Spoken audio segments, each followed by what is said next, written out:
The original shitcoiner was Satoshi. He launched Namecoin. Oh, he launched it? I thought he had mentioned. I think No. he said like, hey, other people can take this code and fork it and do different things. Yeah, with it. in that experimentation, what you get is a resilient system in aggregate. Yeah. Because what's happening is it's like an anti-fragile system. So like if you shock one piece of the system and like somebody gets attacked or like something breaks, like everybody else learns from that. Of course. Right? If it's like, oh, Bitcoin isn't as anonymous as we originally thought it was, Yeah. like you eventually get Monero, an anti-fragile outcome of like Bitcoin not being great at privacy. Gold is a cautionary tale to Bitcoin, which is, you know, if it suffers from this issue of transferability, if it suffers from this issue of privacy, we can very easily end up in this situation where we're dependent upon custodians. The custodians fractionally reserve paper, and we end up in like a very similar situation. We should not get complacent. There's definitely those undermine vectors, right? That being said, you know, Bitcoin is a major improvement on gold in so many different ways. Obviously, as saying on a blockchain, it's verifiable, much easier. It's divisible, right? Like Bitcoin is divisible into 100 million subunits, right? So it represents this massive breakthrough on many of the limiting factors of gold. As we sort of see the evolution of obviously smartphones and the internet, it was very clear that we were going to have digital money systems. Cash is going to go away. We're going to have digital money. And at some point, you have to realize that the systems that we build are going to go down one of two paths. So you're either going to go down the path where you get a CBDC or a CBDC-like manifestation of crypto, which is going to lead to very fascist Orwellian outcome, or you're going to get an alternative outcome where crypto is a tool of liberation and it's how we maintain individual sovereignty in a digital world.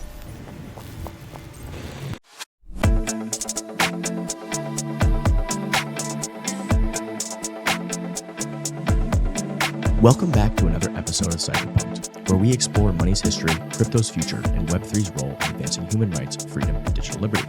Today's guest is Dr. K, co-founder and CTO of Quai Network, a scalable, merge-mined proof-of-work blockchain on a mission to build a decentralized global monetary system.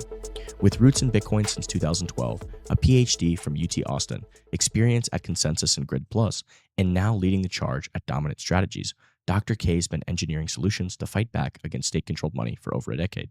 Dr. K, welcome to the show. Appreciate you having me. So let's talk a little bit about your life and what brought you to Bitcoin. So I kind of heard about Bitcoin circa 2011. And the first time I heard about it was on NPR, or as I like to call it, the Nipper. The Nipper.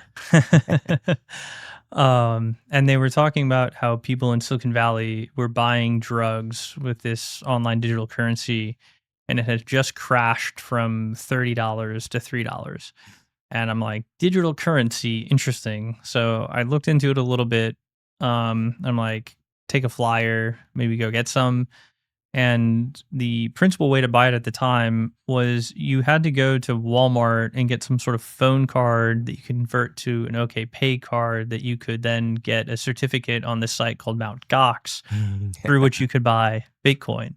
And I'm like, this 3-step convoluted process, this is never going to work. You didn't try Charlie's exchange? Well, I did a year later. Oh. At that point, I was like, "Oh, this is dumb," because like no one's ever going to use this as money because it's too hard to get. Obviously, like a short-sighted statement.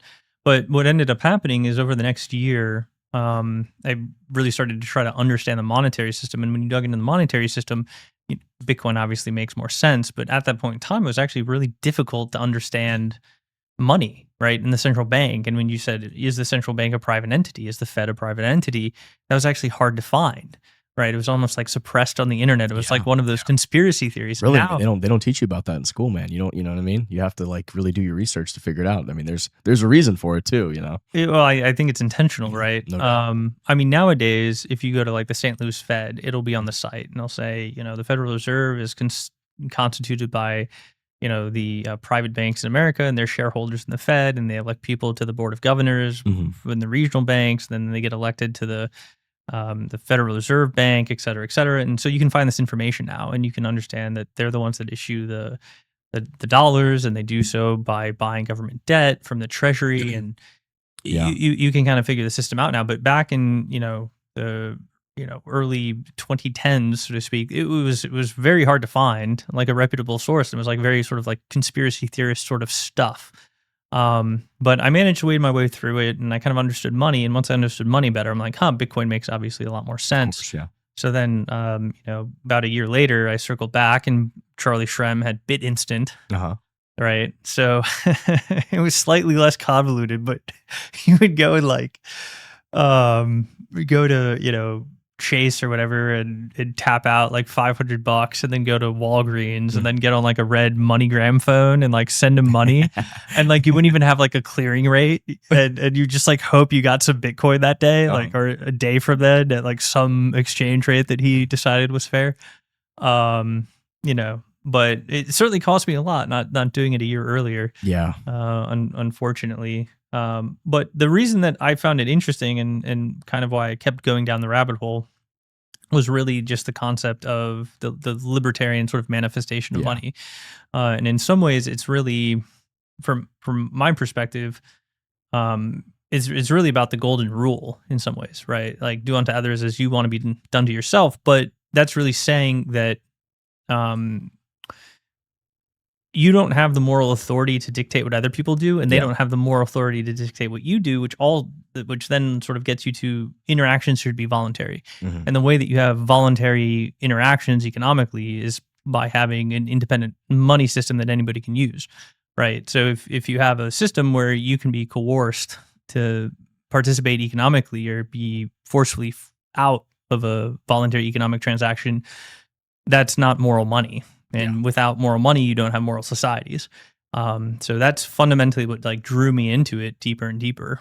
So that's what attracted me to it. And then over time, right, as we sort of see the evolution of obviously smartphones and the internet, it was very clear that we were going to have digital money systems. Cash is going to go away. We're going to have digital money.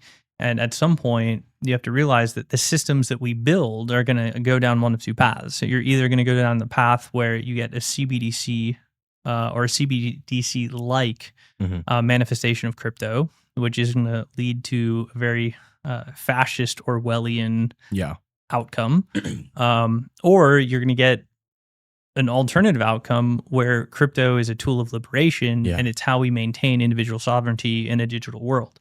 And so that's really been my focus is, how do we build those tools so that we can survive as we get subsumed into a digital environment? I think what you just described is exactly why both you and I are here, right? So my very next question was going to be, what does being a cypherpunk mean to you today? And I think you just answered the question before I even asked it. I think that's extremely important. What's funny is that your background isn't even in finance or computer science or anything like that. I brought you into my R&D lab, and you got stuck in there for about an hour with my engineer. So your background is in engineering, batteries, energy systems. How did that unique path shape your vision towards all of these proof of work systems and stuff like that? Yeah. So I have a mechanical engineering background, and then I have a material science and engineering background.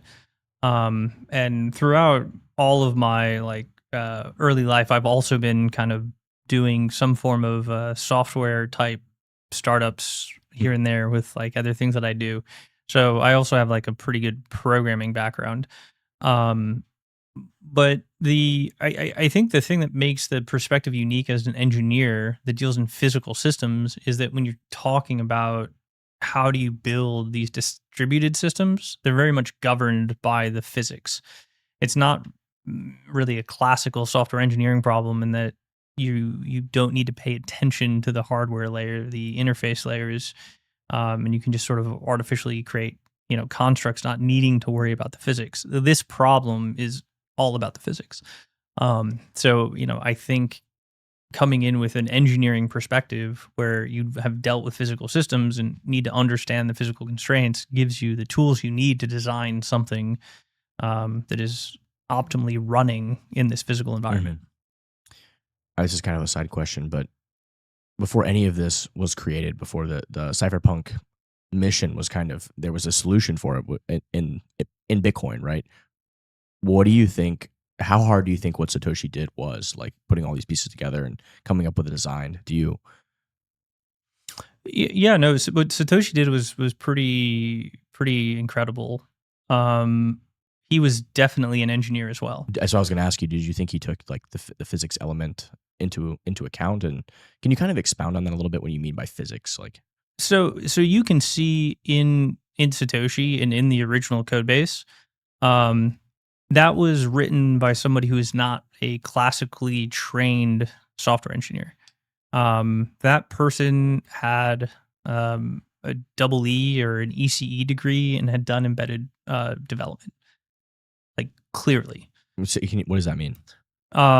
So when you have different like computer systems, right? Like you have software and like JavaScript. That's sort of like the most sort of abstract form of programming. Mhm. And then you have as you keep sort of going down the programming stack, and you do sort of embedded devices like hardware wallets is an example, or Mhm. things like a controller in a car. You're working on like a low processing power system, and you're working with a microcontroller. So this is called embedded development. So when you're doing that, you're usually programming in C.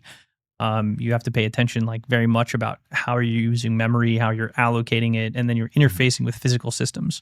You're interfacing with sensors, you're writing control algorithms, etc. So just by the way that he programmed it, it very much feels like he has or had an ECE or embedded development background. So you're saying he did have experience programming in C. Like C++, like some of those more basic languages. Yeah, it very much feels like he was an embedded developer at some point. Okay.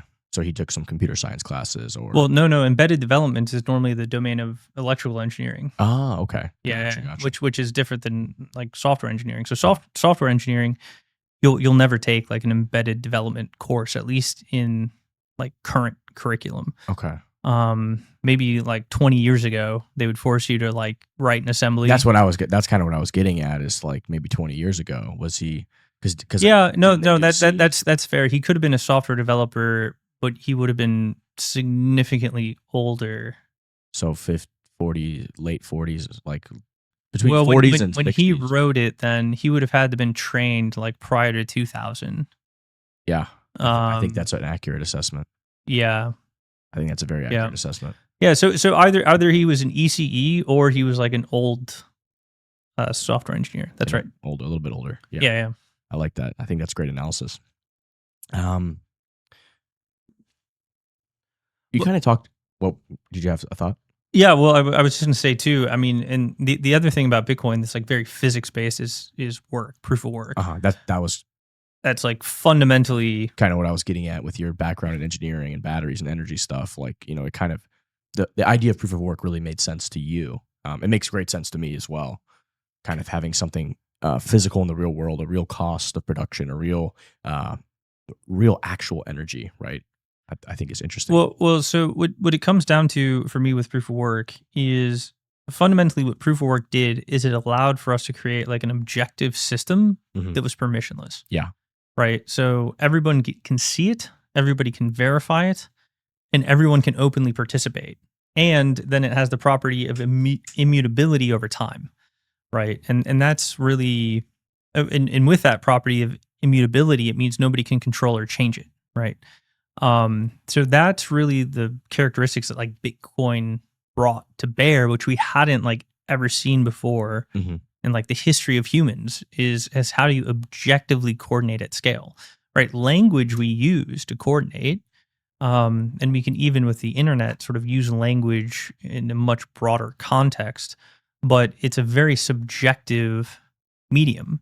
What work does is it actually ties our conversation through math back to physics in this objective, immutable context. So the language of Bitcoin is an objective language of coordination that you can use globally. Yeah. And it was the first time that like someone had created a language, even if it wasn't like fully, developed. It was the start of a language at least, that allows people to objectively communicate globally. which is pretty cool. It ties nicely into the concept of money itself, which I think is a way to coordinate, essentially a language for people to coordinate with via prices and via markets, right? It's interesting thought. Tell me about BlockReduce. That was a project you worked on. I guess you were looking at, and I have a quote here: "Forget L1 and L2 messes. Let's scale proof of work with merged mind chains." What was the big aha moment there?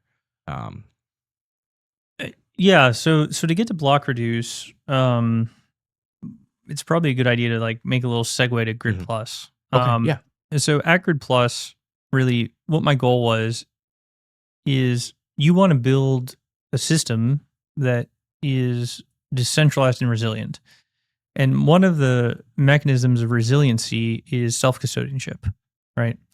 And to get people to use crypto as a self-custodian thing, you need to create a non-tech version of the system, right? And so sort of my design criteria was my mother. So what do I need to build to make it so that my mother can self-custodian and then use crypto?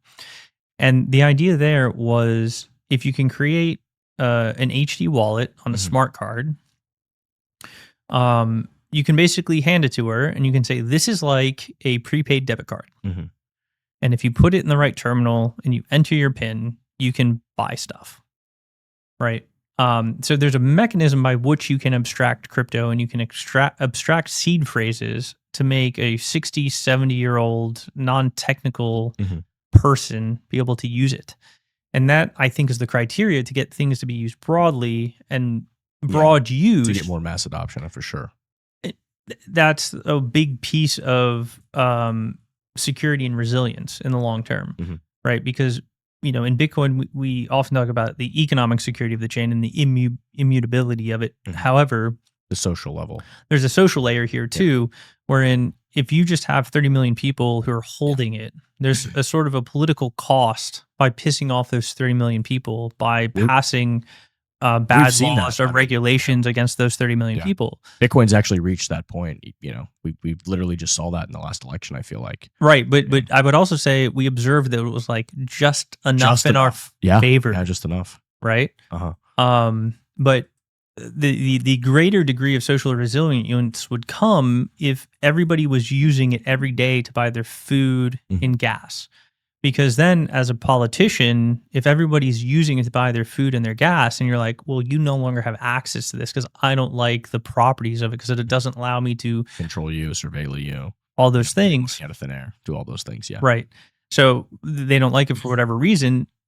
If turning it off means taking your food and gasoline away, you have revolution in 3 days. Yeah. So there's no politician that's going to ever do that if you can get to the point that everybody uses it. Yeah. So we have to design a system, ideally, if we want ultimate degrees of resilience, that allows everybody to use it for everyday transactions, because that gives us the greatest degree of social resilience possible. True. Tell me. So that was Grid Plus, right? And so the lattice hardware wallet at Grid Plus. That's right. So tell me about that. What are your thoughts on the current hardware, wallets that exist today? How good do you feel about what you accomplished there? Like, what do you think is still lacking? Well, so the Lattice one, is a good product, and ultimately it abstracts HD wallets into smart cards. There's still fundamentally, is an issue with onboarding in terms of sort of the technological difficulties of it. I think it's a very good system for super users. It's not a good system for onboarding masses. I think card-based systems are the system for onboarding masses. You think so? Or having eSIM-based systems. What's an eSIM-based system? So when you have a credit card and it has a chip, that's a smart card. But all the phones nowadays have eSIMs in them, which are effectively like the same chip that's in a smart card. So you can actually, over the air, deploy the same type of app. It's just kind of like Apple Pay when you press the button. And similar. That. Okay. Yeah. It's similar to that. And so you can deploy custom applets to phones via like a download Hmm. rather than having to like ship them a card. So if you're talking about mass adoption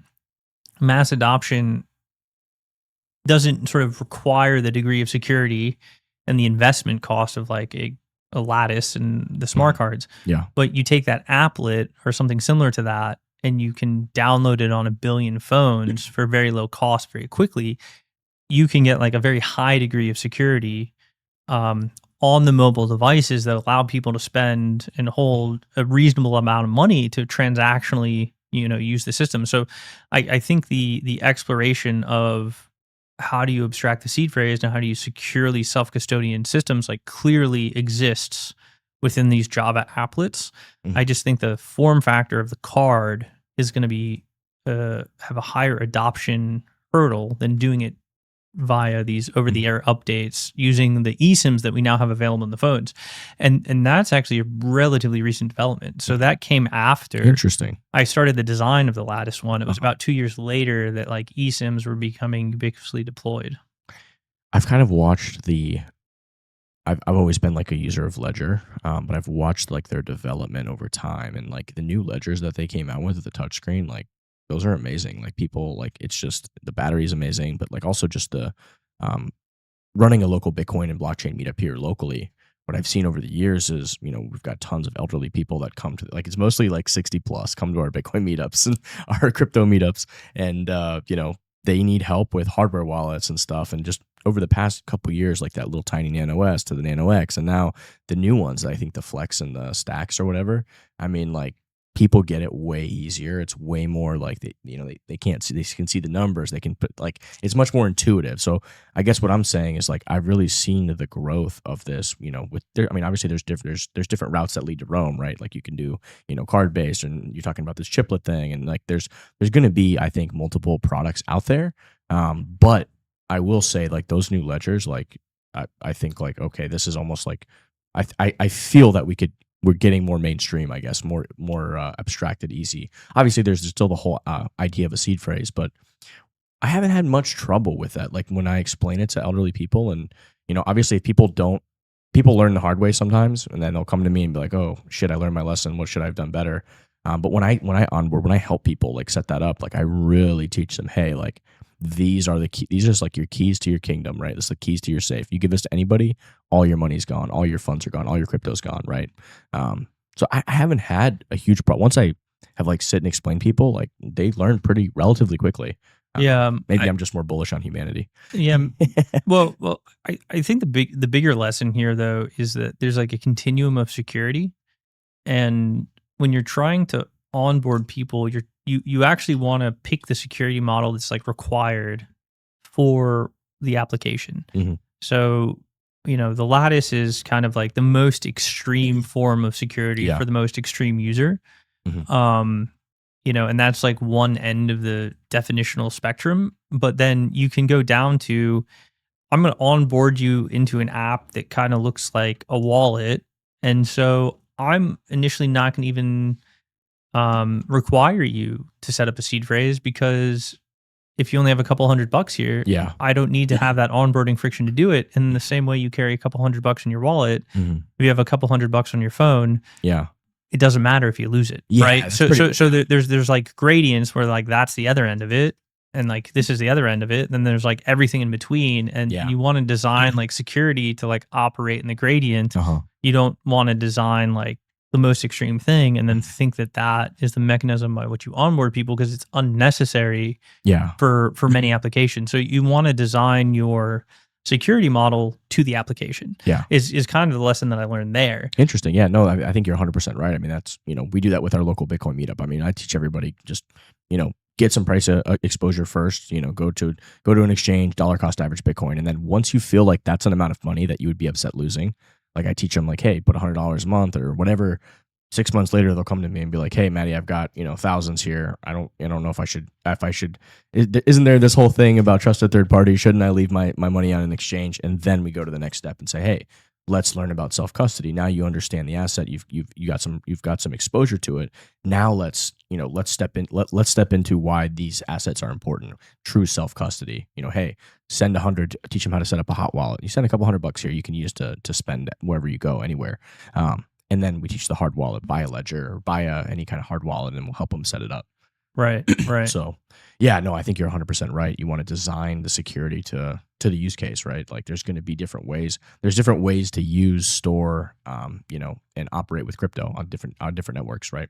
Yeah. Well, and so ultimately, I think, the Lattice was a good product. I think the safeguards, as we called them, were a good product.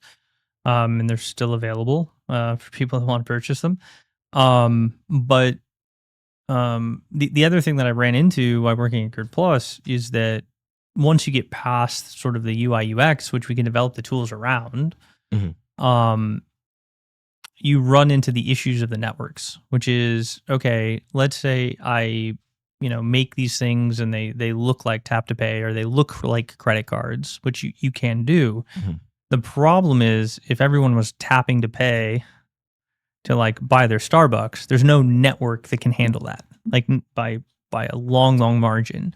So then the question becomes, that's the next issue of self-custodying assets and using them. If you want to get to that degree of social resilience, is that you have to do something to help scale the network to be able to enable that transactional use and realize that degree of social resilience. So that's really where BlockReduce started. I started to think about how to do that, and that's where BlockReduce came from. So what is BlockReduce? So BlockReduce is the engineering version of how do you scale a proof of work blockchain. And the initial sort of step, I guess, was thinking about using merge mining to allow shards, and then secondarily to that, emergent, self-organized, self-optimized subnets in a proof of work based system. And the merge mining sort of allows you to shard the state of the system without sharding the security of the work. And so BlockReduce was, if you think about sort of blockchains as a proxy for databases, when you want to scale a database, you shard it. And when you want to sort of decrease, latencies in network-based systems, you create subnets that are topologically. Can you explain what the word shard means? Yeah. So in a database, let's say I'm running Facebook, and Facebook is growing. Originally, I have a single database, and based off how databases work, you have to lock them to do writes. So they have sort of this intrinsic property of like how often you can write the database, because you basically have to say, this process or thread is going to write the database before like the next one can take it. So there's sort of like a, in blockchain we call it TPS, but in databases, just a number of writes you can do per second. So as this, nascent Facebook is scaling, we're going to end up with the problem where so many people are interacting with it that my database is sort of overloaded. I've maxed out my write throughput. So what do I do about it? Instead of having one database that has everybody's information in it, I can split it into two databases. And what I should rationally do then is I should figure out, how do I split it? So some people are over here and some people are over here.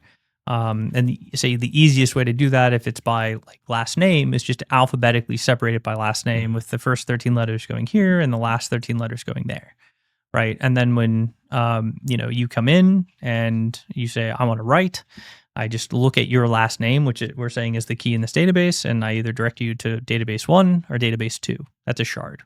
And so when we scale these like large systems, that's how you do it. You just keep adding shards, which are organized by key, which allows you to route to where you're writing that data. And that's sharding in a database context.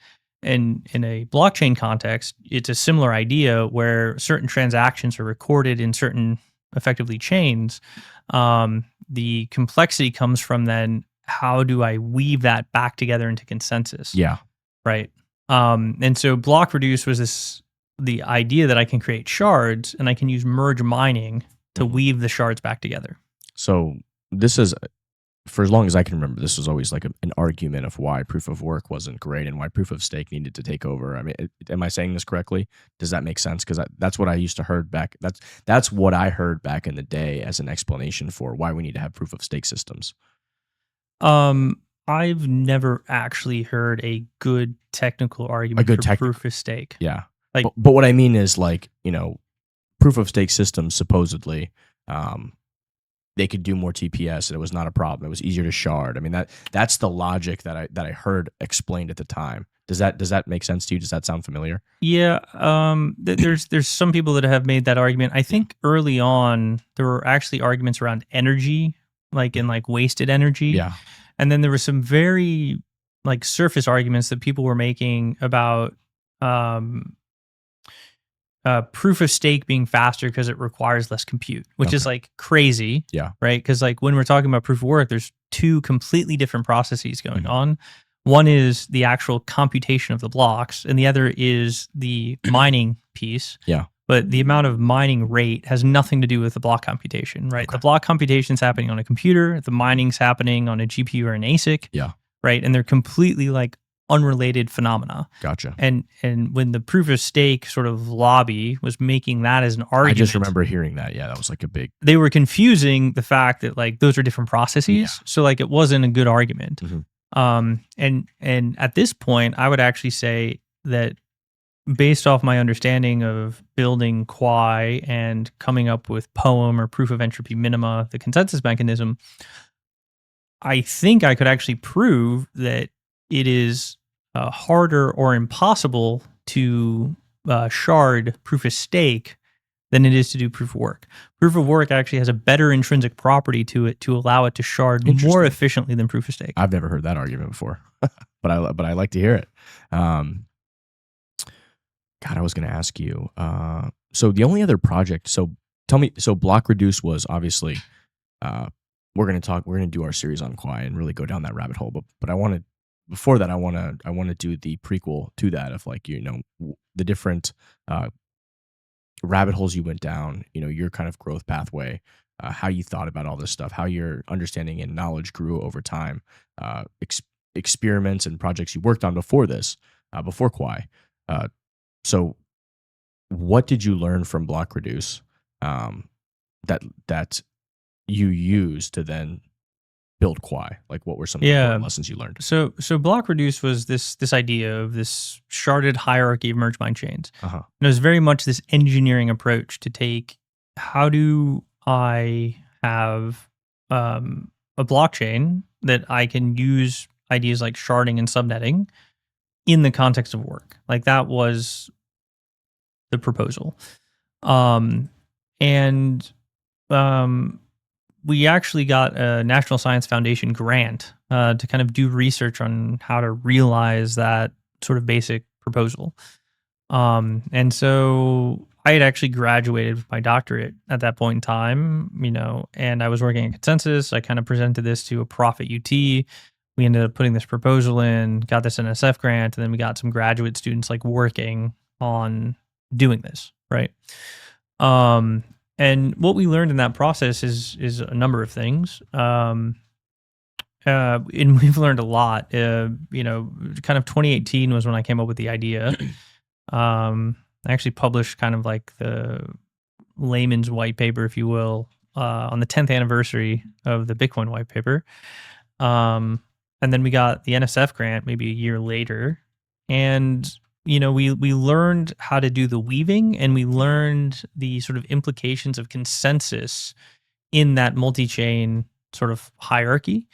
So there were some pieces like coincident blocks, for example. When you look at a lot of sharding proposals, what they do is they kind of have like a mechanism for consensus within a chain, and then they have a secondary consensus of how to coordinate chains. The cool part about merge mining with what we call coincident blocks is the process of mining one chain is the same consensus process of how you merge the chains back together.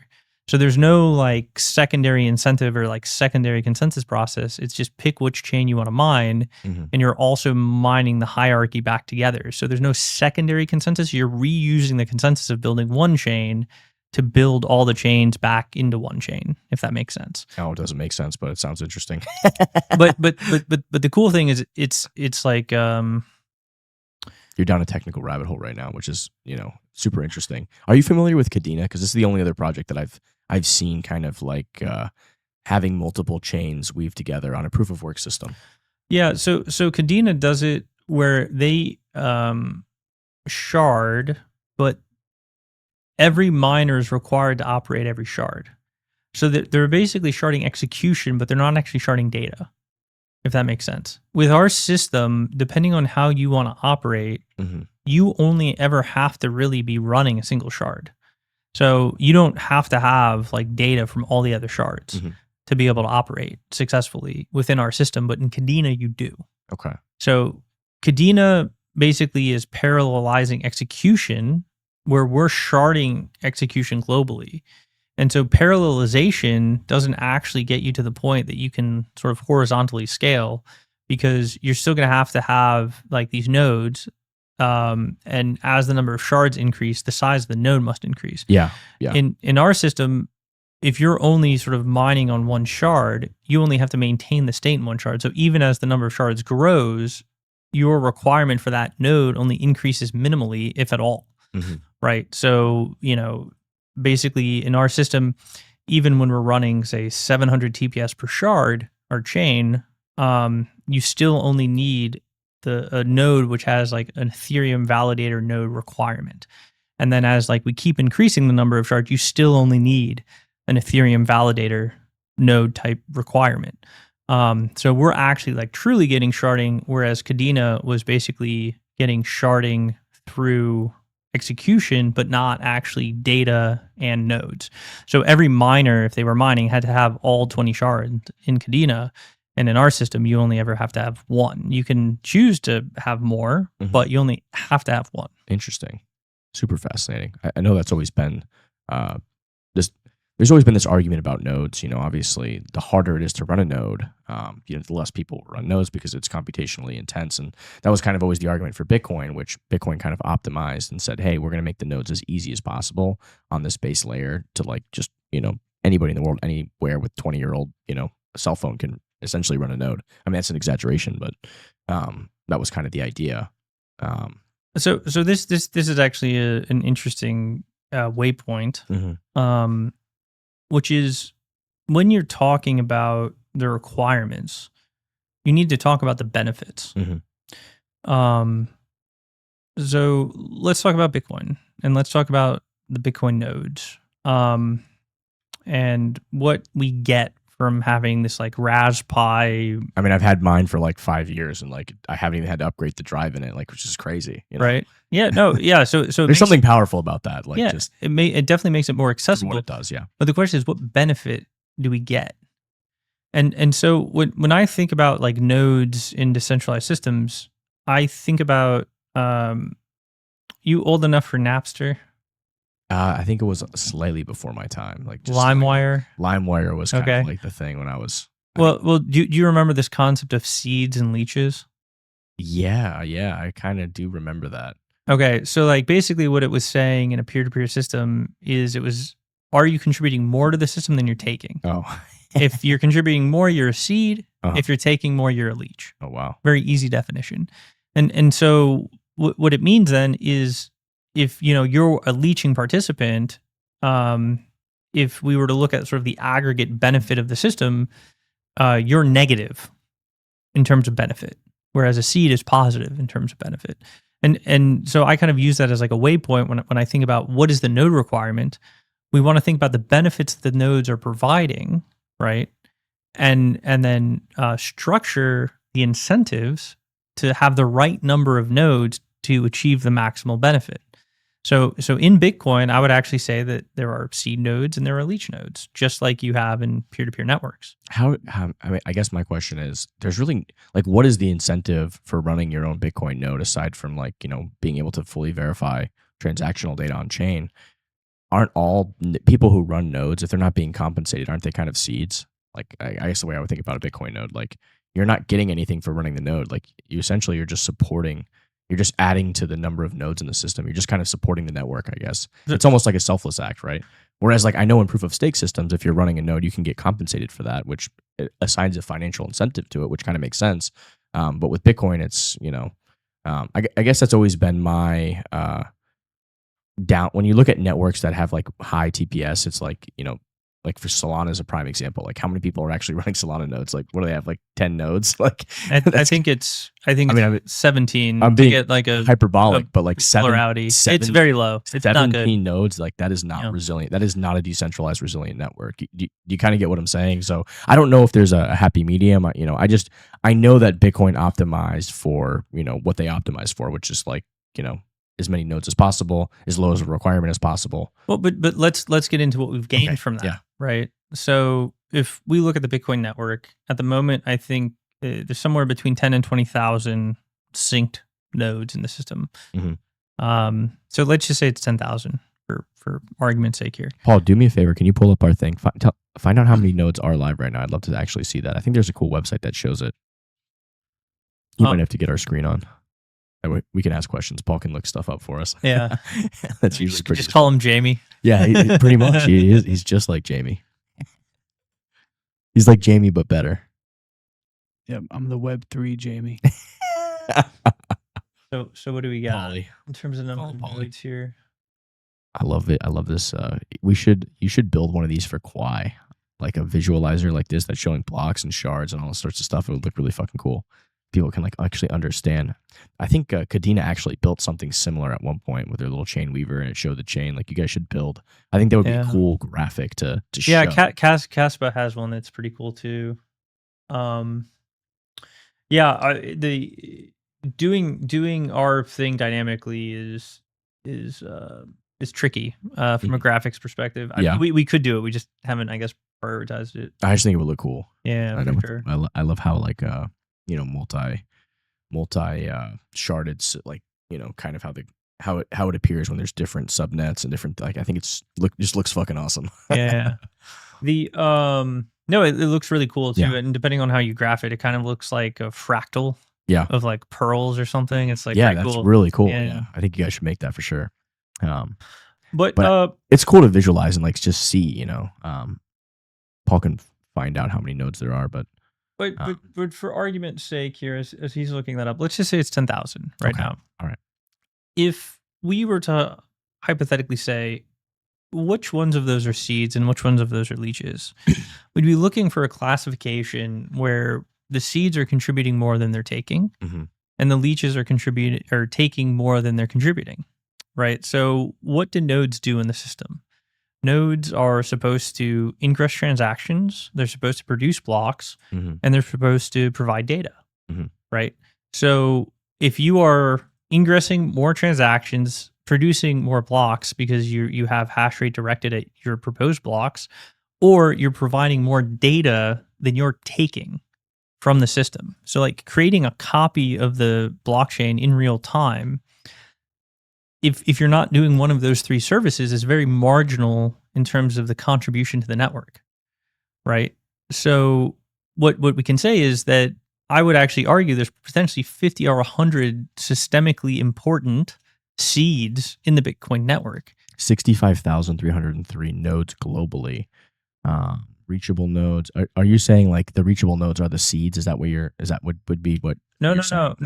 I'm saying the seeds are the ones that do these things. Okay, but don't all Bitcoin nodes do those things? Well, not all Bitcoin nodes are proposing blocks to get mined. And they're certainly not doing it with sufficient hash rate to matter. Right. So you're saying, you're attaching the hash rate component. Well, so there's three services, right? So it's ingressing a transaction, it's proposing blocks that are getting mined, and it's providing data to consumers. Okay. Right. So that's service that you're providing.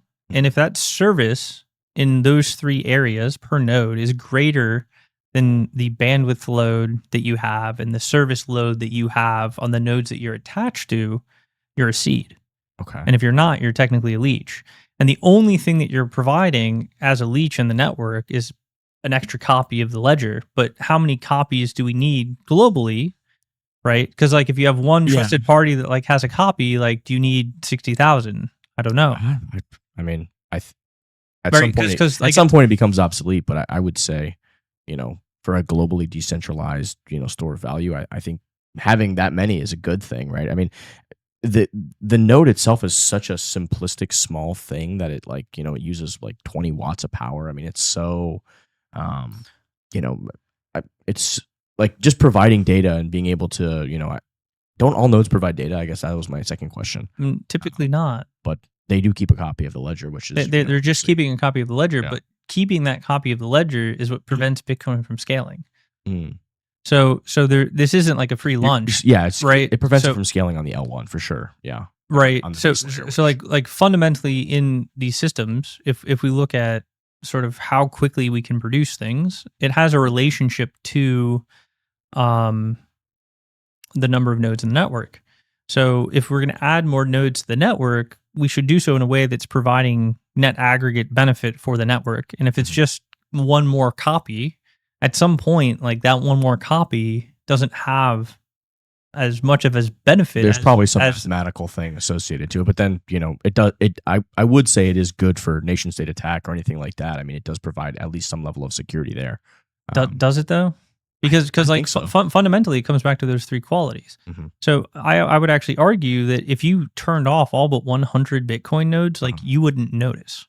If I took the 100 systemically important nodes, the ones that are running against the majority of the hash rate, the ones that are behind, Bitcoin.com providing API services to clients that are typically consuming through this index, not on nodes directly, and I'm taking the ones where people are ingressing transactions, because most people don't ingress their transactions via nodes. The majority of transactions don't come from local nodes. They come from one of these service providers. They come from like a Coinbase. They come from a blockchain.com. So if I were to take all but 100 nodes and turn everything else off, no one would actually notice. I think you're probably right that nobody would notice.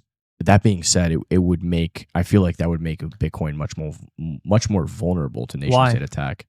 Well, because if you know exactly where those 100 nodes are and you can target them all at the same time, I mean, that would be very bad, I feel like. And also...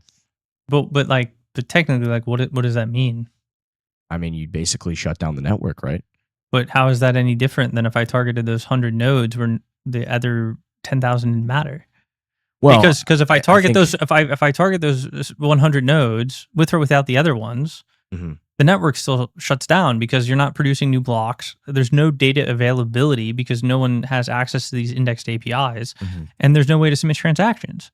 So if I took the 100 nodes out with the other 10,000 and like left the other 10,000, or I turned the other 10,000 off and then took the 100 nodes out, you're still in the same footprint.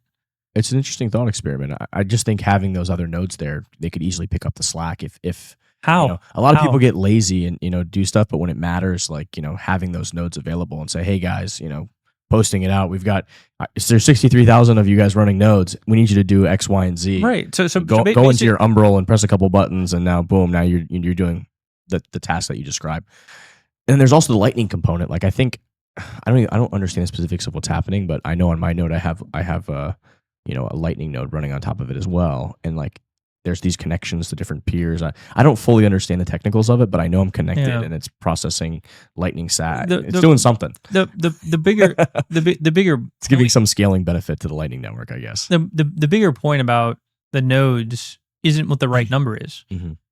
The point is, if you're going to have an engineering discussion about what the resource requirement should be, or should you or shouldn't scale the system, you should have a rational engineering like counterbalance of what you're gaining or losing against some other property, right? So if you're saying I need 65,000 copies, well, tell me what you think the benefit of having those 65,000 copies are and quantify it relative to what you're losing for creating the 65,000 copies, right? So when you're doing the design, like from an engineering perspective, you have to think about what is your sort of optimal maximization of aggregate utility that you're providing. Obviously, one of those things is decentralization, clearly. So there is some large number that you need. Right? And, potentially the larger the better. So I would argue that, if we're saying there's 100 systemically important nodes in Bitcoin, it would be better if you could design markets that encourage more than 100 systemically important nodes to exist.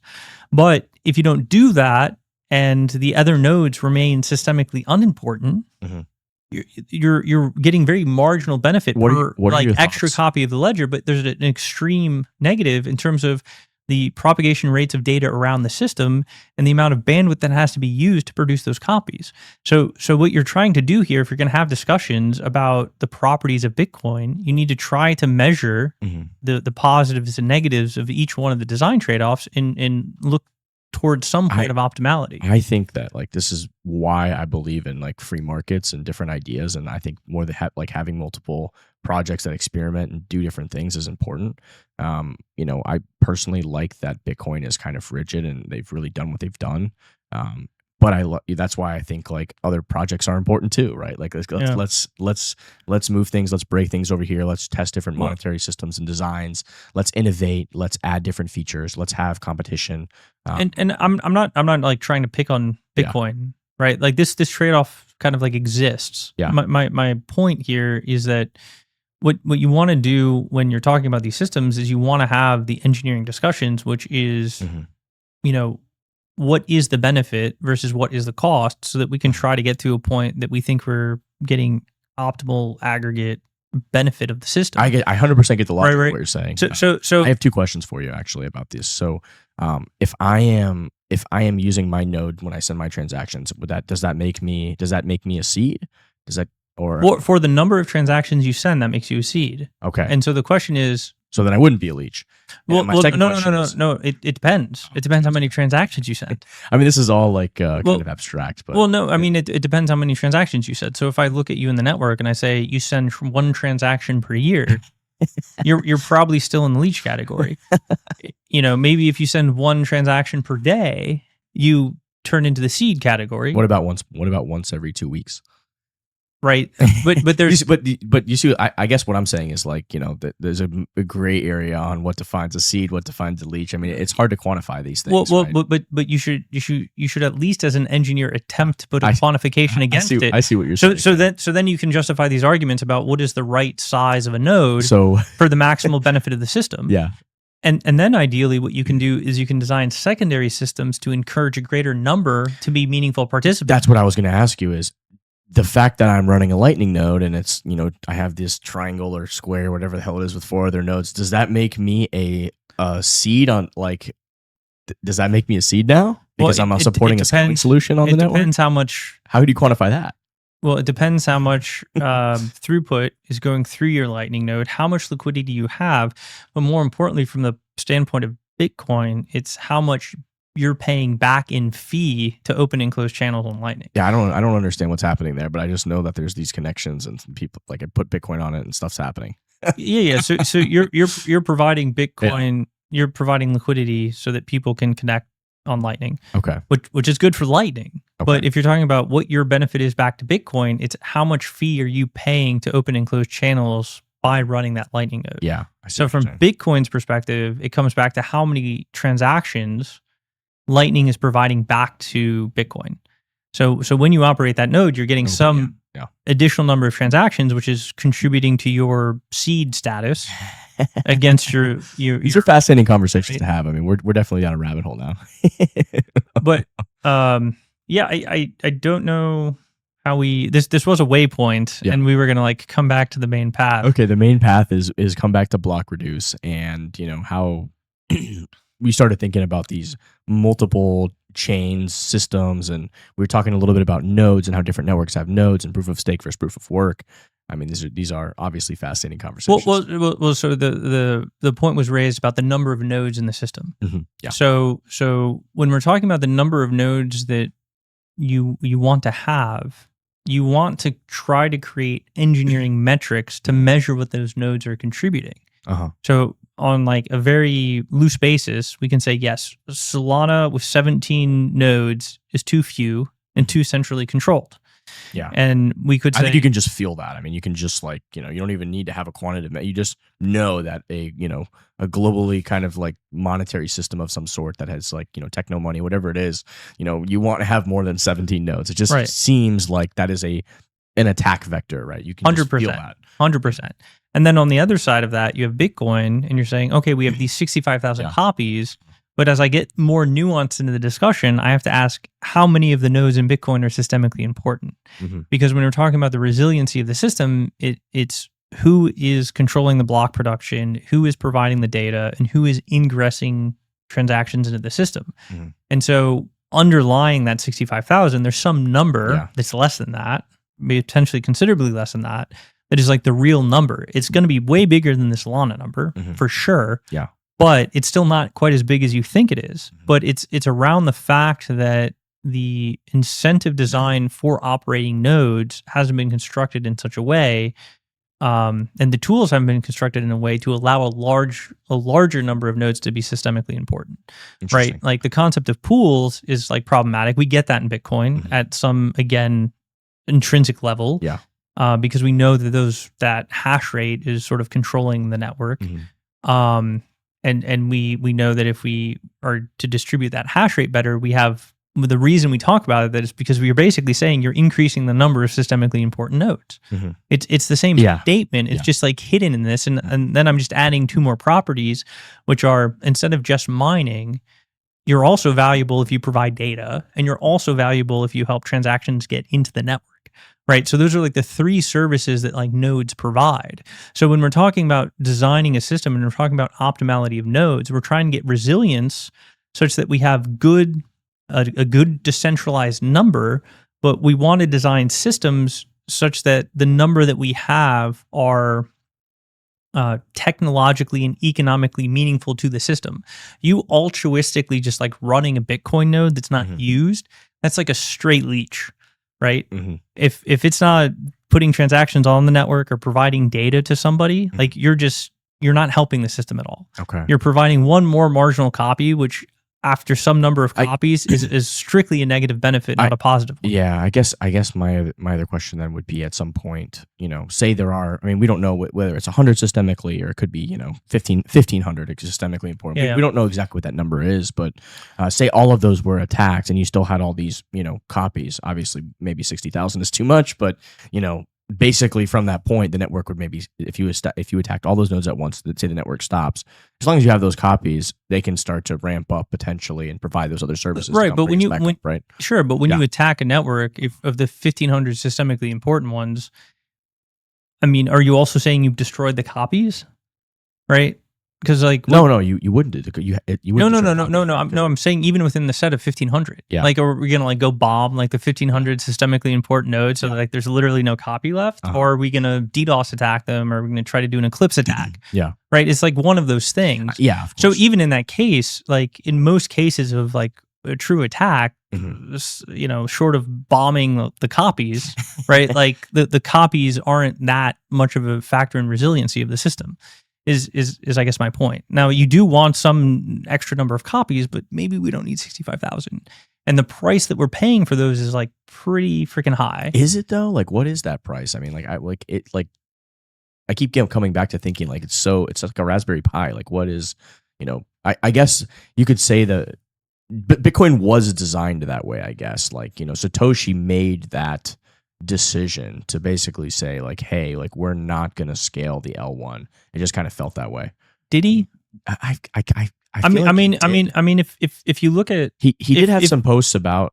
I feel like as time went on, he kind of it's unofficial that but most people accept that he did essentially have a statement after he kind of left the project, where he kind of came back during the block size wars and used an email that was associated with him, and basically kind of said he kind of took the side of the small blockers. He kind of like had a statement like, hey, like we can scale with layers. This is probably the better solution. I don't know if you recall that or not. Did you? I never heard about that. Did you never hear about that? I never see if you can pull information on that up. But yeah, I'm like deep down the Satoshi rabbit hole. Well, because he basically initially what it was is he was worried about spam in the network when he was launching it. Yeah. And I want to say, I think it was like he was in a thread with like Hal Finney. And he's like, just make it 1 megabyte for now. Yeah. And he was like, cool. We'll go with that for now and we'll fix it later. You're right. So like he threw out like a stopgap because he knew he couldn't have no limit. Yeah.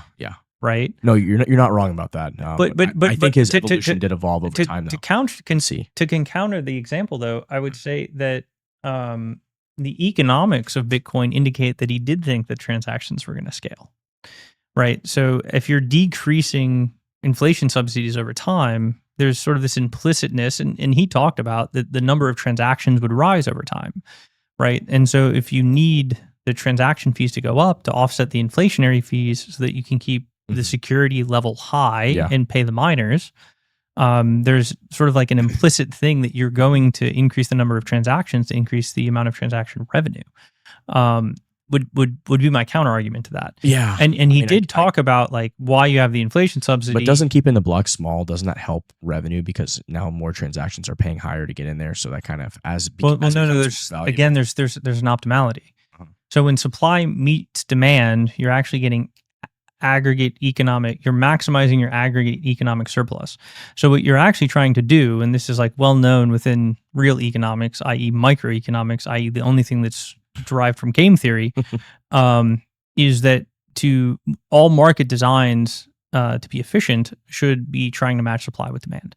So in the system, it's not about limiting supply. It's about matching the supply with the demand to maximize the revenue and aggregate economic surplus. So if the system could just arbitrarily scale, that's how you would get the maximum transaction revenue, which would give you the greatest amount of security. So just saying that you should have a small block because prices will go up will not maximize your revenue. It's actually you should have enough transactions to meet demand. I kind of see what you're saying, but I mean, I do think that those secondary layers can, also have some revenue there that settles to the base layer eventually. But I get what you're saying. I think it's an interesting thought experiment. But independent of like the L1 L2 argument, we just have to talk about the L1. Yeah, which is it is like well known within economic theory that when supply meets demand, you're maximizing the aggregate economic surplus for both the consumer and the provider. Yeah. And you're maximizing your profitability for the producer. So in any case, like if you just have to say like, what is your design criteria for the L1? It should be for supply to equal demand. What about, the way I think about it playing out over the next, I really do see Bitcoin as like this base, digital store of value layer for humanity. Do you see like governments and huge companies that are kind of like agnostic to price in a lot of ways when they're moving, they're just taking advantage of that the final settlement nature of Bitcoin's blockchain for like we're talking about like game theory for nation states. The way like in 20 years from now, the way I see people using Bitcoin would be like nation states, huge corporations, etc. on that L1, occasional layer 2s and L3s settling to the main chain. But like if a government's sending $1 billion to another government, like the fee is kind of like irrelevant in a lot of ways. Like just that final settlement seems more important. Again, these are just like, we're way down the rabbit hole now. These are all interrelated quantities though. Paul, do me a favor, ask this question. Satoshi's say, did Satoshi send an email from his account during the block size war? Because I think this is largely a credit. Most people think that this is what he said, and let's see here. Date April. No, so I see the AI is wrong. You might have to scan the internet a little bit more, and you're using GPT-4. Yeah, ask the same question in Grok. Maybe Grok has more information. There's no definitive evidence. Let's see here. However, there was a controversial email in August 2015, purportedly from Satoshi's account, satoshi@vistomail.com. So I guess, there was like some controversy around it, but posted the Bitcoin dev mailing list, which commented on the block size debate. The email criticized the proposed Bitcoin XT fork, which aimed to increase the block size and included statements like, for example, I didn't anticipate pooled mining and its effects on the security of the network.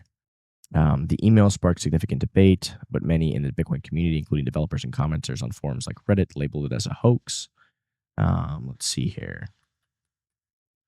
So I think it was kind of like up to interpretation. Well, he didn't sign it though. Attempts of hacking, attempts on accounts. And he was known to sign things. Was he? Yeah. So. Yeah. Yeah, I don't know. I mean, it was kind of open for debate, but he kind of like said something along the lines. I I have to find the actual email. It just kind of said like, I mean, I guess at some point, like, it matters and it doesn't. yeah, I agree with you. Right. I agree with you. I'm just saying from when we think about these systems, when we like make a statement, that we should be able to run Bitcoin nodes on a Raspberry Pi. We need to try to internalize what that is in a quantitative way, and to understand that when we make that statement, there's other consequences to making that statement, and we should also try to quantify those, and then we should try to discuss these things to balance them in such a way that we're maximizing benefit for everybody and ultimately maximizing the resiliency of the system. So, obviously, if we, go to the block size wars, I would kind of be on the side of scaling. Scaling, yeah. Yeah, the sort of big block size, I guess. But I would also say that just increasing the size of the blocks doesn't fully realize scaling. It gets you somewhere, but it doesn't get you as far as you need to go if we want people to have transactional use of Bitcoin daily, which is the highest degree, again, of social resilience, as we kind of talked about. And, I think that's what like we should be shooting for, right? Because I think if you, give the nation states and the powerful entities that control finance and money in the world openings, they're going to take it, right? If we look at the LBMA, the London Bullions and Metal Association, if anybody looks into the gold market, like, yeah, we just did a series with Larry Lepard on his new book, The Big Print, and he talks a little bit about the funny business that went on with the gold markets and stuff. It's kind of wild. Well, I mean, the summary here is that there are credible arguments that there's 100 times more paper gold in the world than there is backed gold, right? Coming out of the LBMA. The beautiful part about having money on a blockchain is that it is a lot more verifiable. It's a lot harder to play money games with. You can't paper it over quite as easily as you can with stuff like gold, where nobody really knows how much gold actually exists. Nobody even knows that the gold that is being proclaimed to be in the vault is actually really gold. A lot of times now it's tungsten with a little gold leaf over it, because they weigh similarly on the atomic scale. How do you were kind of talking a little bit about the London gold market and how they were playing those games. Do you want to unpack that a little bit? Yeah. So just to preface, I'm not like a gold expert, but I think I'm pretty good at detecting anomalies. And I think the people that are experts, they have good arguments about that market being fractionally reserved. So the LBMA has two types of gold accounts. They have allocated accounts and unallocated accounts. And the unallocated accounts were introduced like 15 years ago.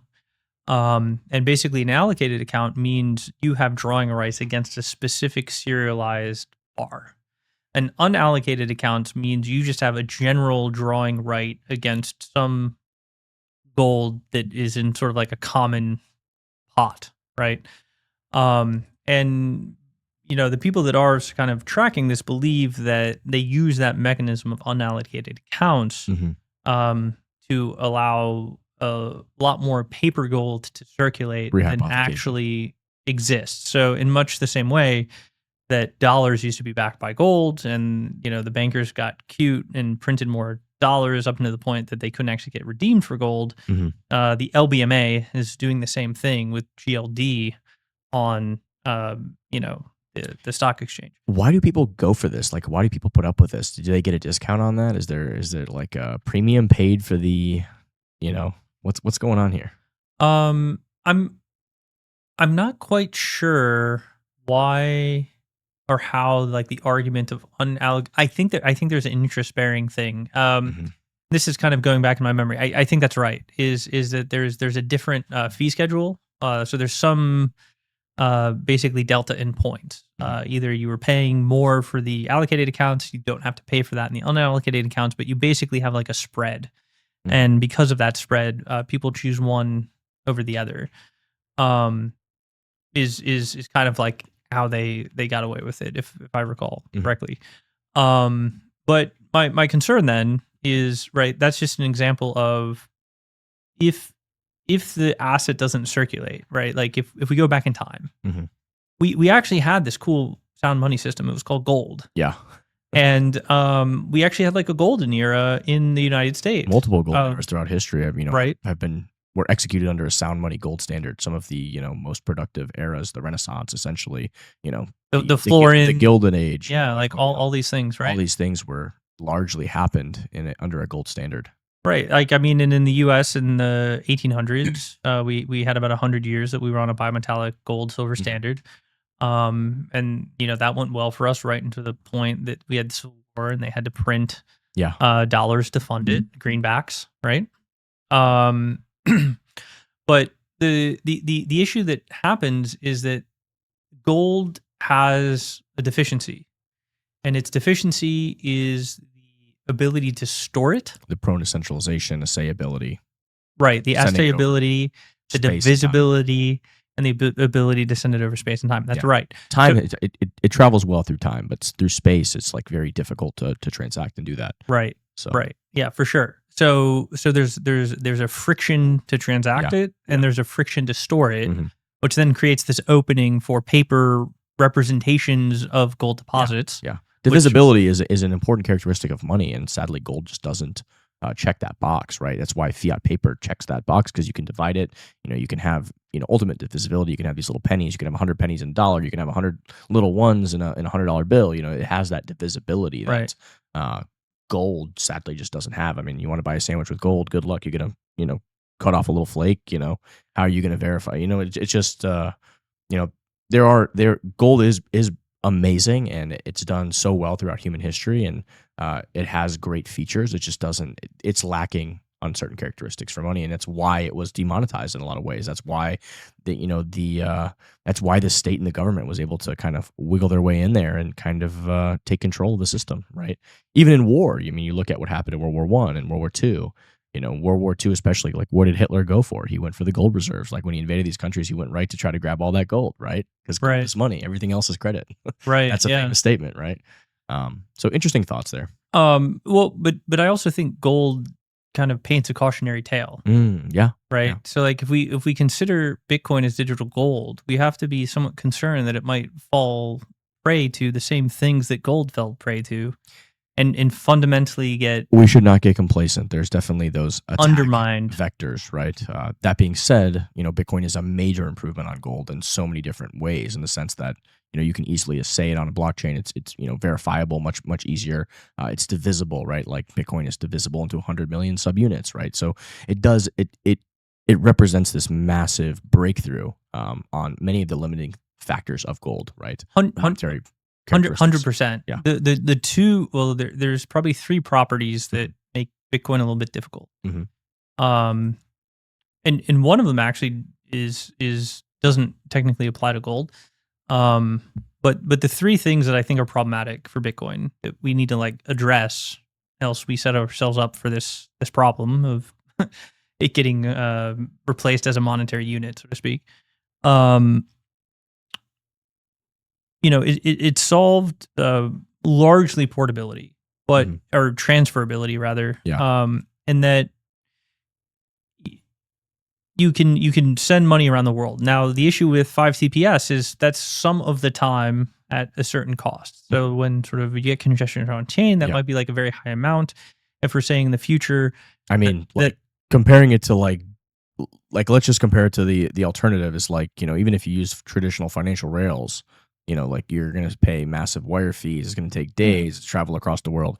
Gold, for example, would take, weeks to transport that, to your security. There's a massive cost to move, $1 billion worth of gold from here to China, right? Or even if you wire that money, there's going to be middlemen, fees, time, whereas with Bitcoin, you can get final settlement in 10 minutes and, maybe you pay a couple dollars in transaction fees if the network's clogged. Well, right now, maybe a couple dollars. 10 years, so if we're arguing that we stay at this throughput level, right, we're also arguing that the cost per transaction is going to go up quite a bit. So then, if I were to compare it to Swift, when I do an international wire, I pay $40, depending on what bank and account, and I potentially don't even pay a rip. I just pay $40. If I'm not going cross currency, they'll obviously take their fee if you're converting. You better believe you're converting into if you're converting to dirhams or Swiss francs. They'll give you the inferior rate. Obviously, you're gonna but It's quite expensive. but it's $40 if I'm not converting currencies. So when we look at Bitcoin and we say, okay, well, at 5 to 7 TPS, It's also permissioned as well. I forgot that's another aspect of it. Yeah, Like, yeah, no, Sir, why are you sending this money? Hey, 40 minutes later, you've had to talk to them and explain, and they threaten you and they've made you read all this, Miranda. I call it the Miranda rights of sending a wire. It's like, I'm like, no, just let me send my fucking money. I don't need to hear 5,000 about, I don't need to be infantilized about why, I'm doing it or who I'm sending it to, or do I know if I'm getting scammed? I mean, it's just ridiculous. But, Right. Sorry, that was a little tangent. Right. So let's just get to those properties though. So you're basically saying Bitcoin's better than Swift. So we need to make sure that Bitcoin remains better than Swift. Mhm. Right. So if Swift is $40 to do an international transfer, Bitcoin needs to make sure that we can always do those less than that. Else, rationally economic actors are then going to go to custodians, either transact in dollars or potentially, have a Swift-like alternative that's cheaper than Bitcoin and Swift. That's just an interledger exchange that's not actually on the blockchain, right? So that allows for the demonetization I see what you're if you saying. can't transact It's at the current low pricing and fees. So currently, the transportability isn't a problem, but if we're going to say that the fees are going to go up, it will become a problem. potentially, yeah. I mean, I Right, think for which- high value transactions, it will largely be irrelevant. But that being said, of course, there are trade offs, right? You're making a trade off to use, the most decentralized blockchain with the most amount of compute currently having it attached to it. That currently that's where we're at. There's a cost to stamp that final settlement into this essentially monetary blockchain that is the base layer kind of thing. I get your I see where you're going, and I think it makes a lot of sense, and I think there will be a lot of other Web3 systems that will also play a role in all this. And if a transaction makes sense, and you want that final settlement on the most decentralized, the most with the most security and hash rate and power behind it, you'll use Bitcoin, even if it's a very expensive fee. That being said, if you have other transactions, there are other networks that will be more efficient if you don't quite need that level of decentralization to send a $10 billion a transaction, right? Well, but I guess my question would be, if Bitcoin can technically scale to accommodate greater throughput and it creates greater total revenue for the miners, and it makes it so that more of those transactions in the future go through Bitcoin and not through Swift. Yeah. That seems like a positive trade-off. I'm not disagreeing with you there. Right. I think it does make sense rationally, right? The only question is, are people, we have this beautiful system that works right now and kind of does what it does, and it's continued to do this for we're going on 2 decades now. What is, even if there's a 1% risk of any issues or any problems or changing things, I think it's very difficult to get through that social layer of making changes to Bitcoin, which is also part of its benefit in a lot of ways. It's very difficult to attack the network or kind of force your ideas on the network. So, this is why I'm not a maximalist. This is why I love having other systems that are options that people can use and innovate and make improvements on and do certain things that maybe Bitcoin can't do, but these other systems can do better. I think is important. Freedom is about experimenting and trying and having different options, and I think that's important, right? I think having different blockchains work and operate is just more freedom for people. I think it's ultimately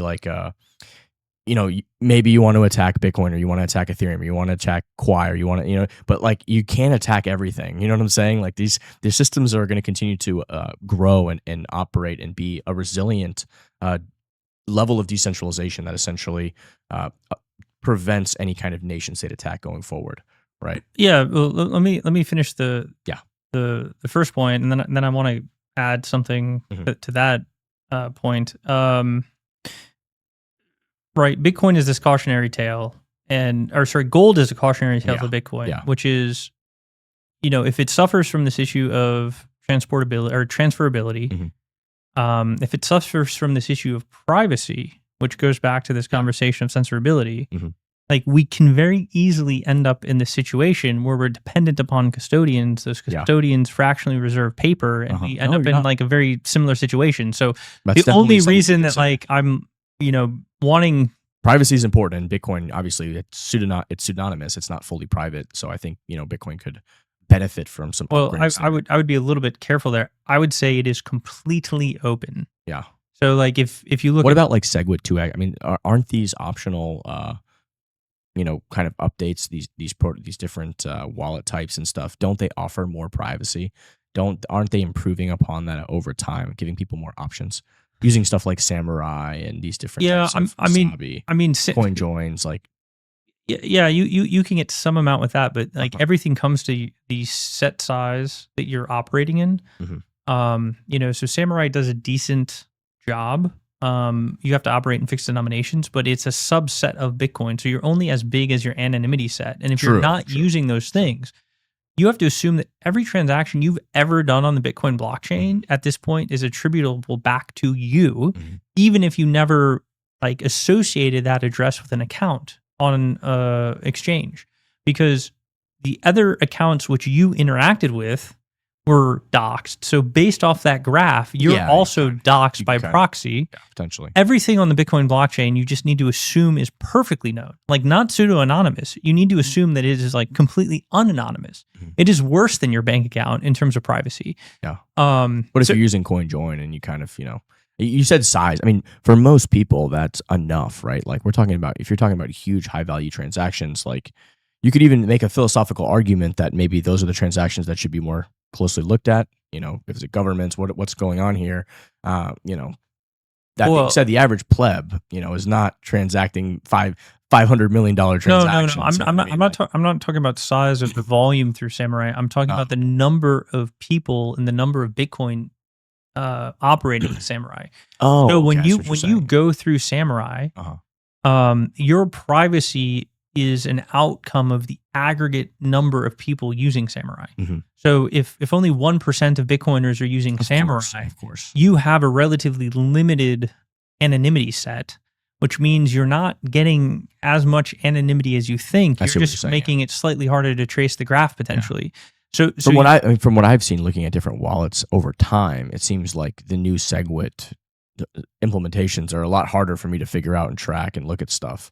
Because I was doing an experiment. I wanted to learn more about that. So I was kind of like looking at different wallets and, the kind of combinations and stuff. But yeah, I mean, I'm sure you could have it. Nothing is perfect, right? But yeah, and nothing is perfect. But we are making improvements gradually on that front. And I think that, it's definitely something that Bitcoiners should be aware of and be thinking about. And it is important. Yeah, I would never advise anyone to think that Bitcoin has any level of anonymity for you. Yeah. It would just be my cautionary statement. Mhm. But there was one other point you mentioned in terms of experimentation that I just want to bring up. Yeah. The original shitcoiner was Satoshi. Yeah, he did say like, there's other, I remember he wrote some posts about this. Like No. He launched Namecoin. Oh, he launched it? I thought he had mentioned. I think No. he said like, "Hey, other people can take this code and fork it and do different things." with Yeah. it. Well, I mean, He made some comment to that effect. Yeah, like, no. Take I the mean, code and experiment, kind of thing. that was a license thing that he did, and he provided it to get people to experiment with it. For sure. Yeah. And in that experimentation, what you get is a resilient system in aggregate. Yeah. Because what's happening is it's in like an anti-fragile system. So like if you shock one piece of the system and like somebody gets attacked or like something breaks, like everybody else learns from that. Of course. Right? If it's like, oh, Bitcoin isn't as anonymous as we originally thought it was, like you eventually get Monero. Yeah. Right? Like Monero is an anti-fragile outcome of like Bitcoin not being great at privacy. Yeah. Right. So like that is part of the system, is that it's meant to be experimented with. It's meant to have other people evolve it over time and to give different properties and different choices to participate. And the other point that I make too, that was manifest in the license that he used on the code to allow other people to fork it, but it was also manifest by him himself, in which he started Namecoin. Right. And Namecoin was this concept of a decentralized naming service, or DNS, that he merge mined in with Bitcoin, but he was technically one of the original shitcoiners. So when you say that he launched Namecoin, you mean, like, I'm trying to understand, because Namecoin was launched by Vincent Durham. But do you mean just like that he gave permission to experiment and to do that, or he had an idea about it? Like, what do you mean by that? I thought he was involved in the actual Namecoin itself when it No, launched. as far as I know, that he wasn't involved at all. It was just that like he on the forums gave permission for that, and it kind of encouraged active experimentation and taking the code and trying different things. That's kind of what I remember. Yeah, but- maybe that's yeah. right.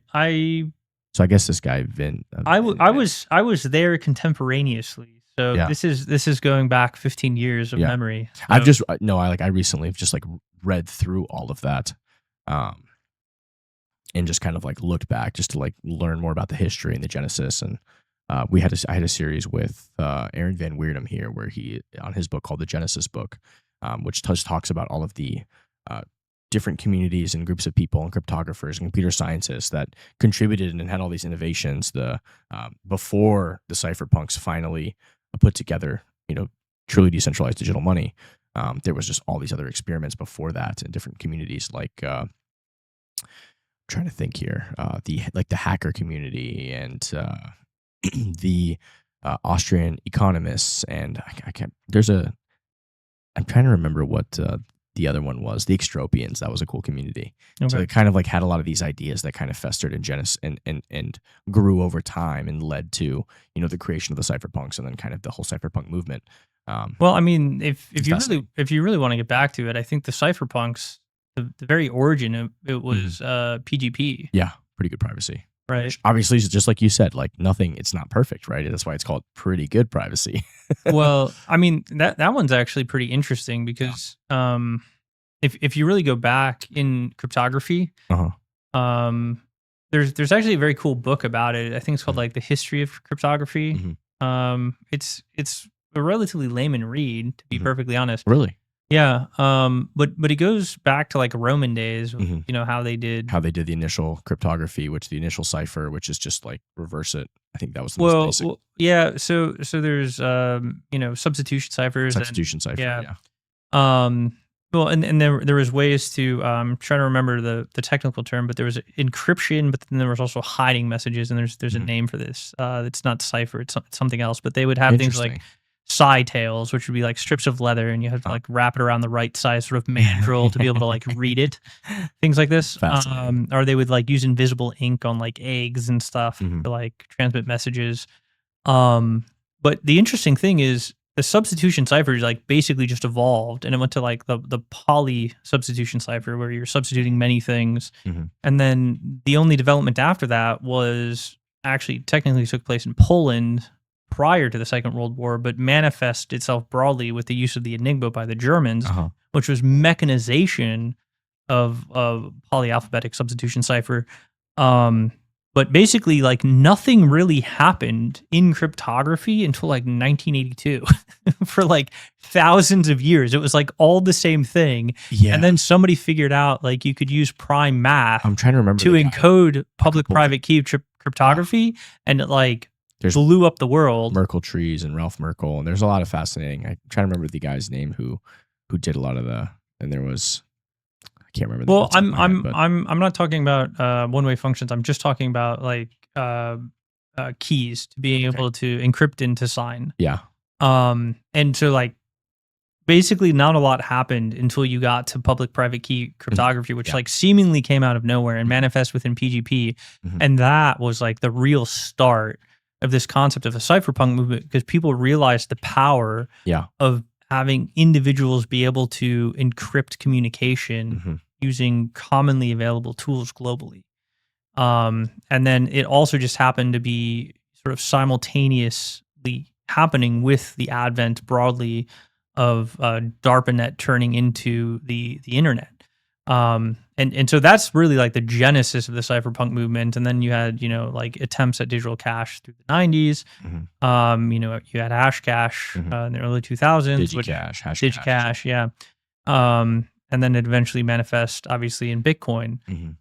So there's like a long history of like cypherpunks building on top of each other. It really started with PGP in my mind. But then, there was, I guess, about 25 years until we went from PGP to Bitcoin.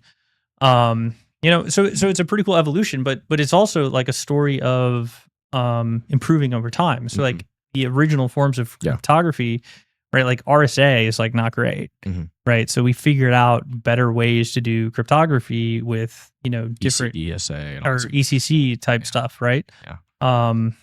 Amongst others, and we've gotten improvements in curves, and we understand cryptography better, and it's gotten better. Hash functions are like another example. Like the original hash functions, we like figured out how to screw up, and like those evolved over time. We have SHA-256, which is still not known to be shortcuttable. Probably will have to be upgraded to SHA-512 at some point with quantum stuff happening in the future. I guess we'll see. I don't know. Quantum compute is the same as fusion. It's always going to be 20 years out. I don't know. We'll have to see. Well, I guess we'll see what happens. It looks like I've been looking at some of these qubits and some of these computers, and China has one that's good. We'll find out, I guess. I think this is a good stopping point for our first episode before we dive into our series on Quai. But let's close it out here. Yeah, Great appreciate it, man. conversation, Yeah.